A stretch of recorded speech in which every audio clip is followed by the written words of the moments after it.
That's right. The first reason is that the good ideas have often already been done. That includes a galactic civil war in Star Wars.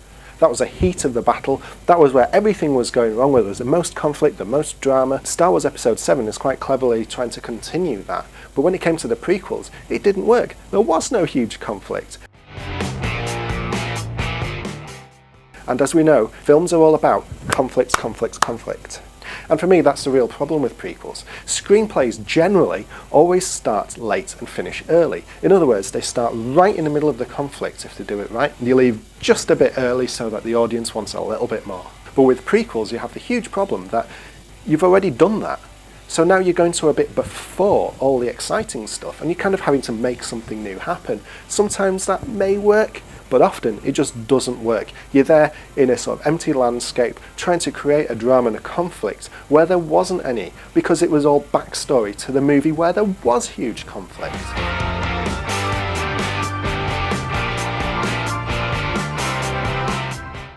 Another problem with prequels is we already know what's going to happen, don't we? Because we've seen the original film upon which the prequel is kind of based.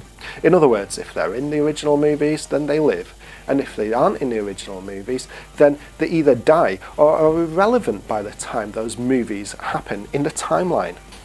So you lose a huge amount of suspense there, because one of the things that we get invested in is characters in movies. So if you lose all that, if you're not worried about what happens to them because you kind of know, then that loses the impact of the movie altogether.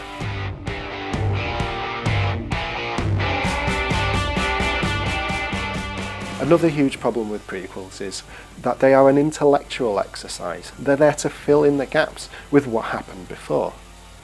I bet if you look at a lot of your favourite films, you'll find that a lot of them don't make a huge amount of sense. There will be things that don't quite add up. What they are is great emotional journeys. You worry about what happens to the character, you worry about the conflict that's happening as well. You're not really watching the huge details of all the mechanics and how the film fits together. You're more interested in how that film makes you feel. But with prequels, it's an intellectual conceit. What you're doing is you're filling in the gaps. You're trying to explain why characters arrived in those original movies that you saw before the prequel. Think about Twin Peaks Fire Walk with Me, for instance. Twin Peaks Fire Walk with Me was the prequel to Twin Peaks, the TV series. Twin Peaks, the TV series, was a lovely, charming, often quite witty TV show, and the film was completely different. It was completely distracted by the mechanics of what happened to the characters before the TV show, and as a result it became a rather unpleasant piece of work. What we got from the TV show emotionally was neglected, and instead we were left with these rather dark, sparse details of what happened to the characters. It wasn't what we bought the tickets for or the DVD for in the first place.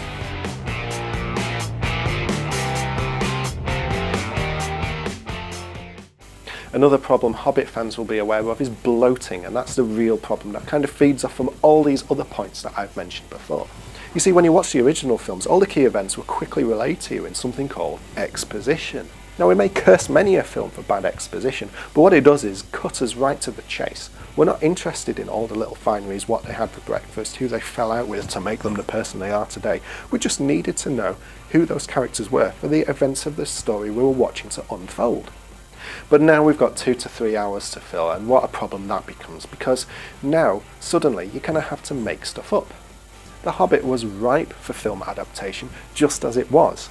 But because Peter Jackson needed to make it as a prequel, and needed to make events relate to The Lord of the Rings, 3 huge movies, he had to pad it out. What happened was, although I enjoyed the first 2 movies, I lost any impetus to see the 3rd film, because what happened was, we lost the pace in the movies, we lost the dramatic impact, we lost momentum.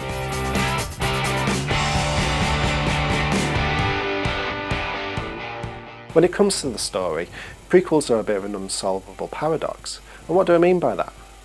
Well, either 1, you're hamstrung by the storylines set out by the original movies that people have already seen, or 2, my next point, which is that you end up retrofitting the story and creating a whole new world that doesn't quite make sense. You may remember in Return of the Jedi that Princess Leia has some memory of her mother. Now this suddenly seems all the less likely when her mother dies at their birth in Star Wars Episode 3. So what you have is a kind of self-contradictory canon. Because George Lucas wants to wrap up his prequels, suddenly he's at an impasse. He doesn't quite know what to do with this character, so he kills her off. And suddenly a point he wanted to make further on in the timeline has been damaged. Hi there, and thanks for watching Film Waffle. If you enjoyed this video, please don't forget to give it a thumbs up, and also click subscribe as well so you get all the latest movie news when it happens.